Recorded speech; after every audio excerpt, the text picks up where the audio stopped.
Hi పిల్లలు, this is story time. మనం ఈరోజు శిబారాణి కోతిపిల్ల కథ చెప్పుకుందాం. అడవికి రాణి అయిన సింహం శిబాకి పిల్లలంటే అమితమైన ఇష్టం. అందువల్ల ఒకరోజు శిబారాణి అడవిలోని జంతువుల్ని తమ పిల్లల్ని తీసుకుని తన తోట వద్దకు రావాలని ఆదేశించింది.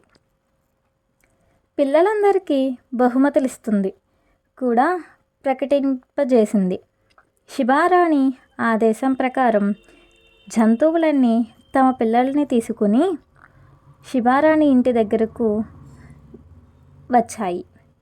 అప్పుడు అలా పరిమళిస్తూ నడిచే క్రమంలో హఠాత్తుగా ఒక కోతిపిల్ల ముందు ఆగి, "నువ్వు చాలా ఆలస్యంగా వచ్చావు, అందువల్ల నీకు బహుమతి ఇవ్వను" అని ప్రకటించింది.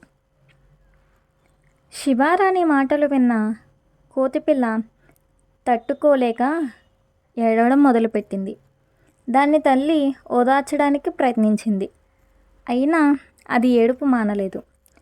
అప్పుడు దాని తల్లి ఇలా అంది, "రాణి ఒట్టి మూర్ఖురాలు, దాని బహుమతులు మనకెందుకు? అసలు నువ్వే ఒక వజ్రానివి. నిన్ను మించిన వజ్రం కాని బహుమతి నాకు ఈ ప్రపంచంలో మరేదీ లేదు." ఆ మాటలు విన్న కోతిపిల్లకు ఈ ప్రపంచంలో అత్యంత విలువైనది తల్లి ప్రేమ అని అర్థమైంది.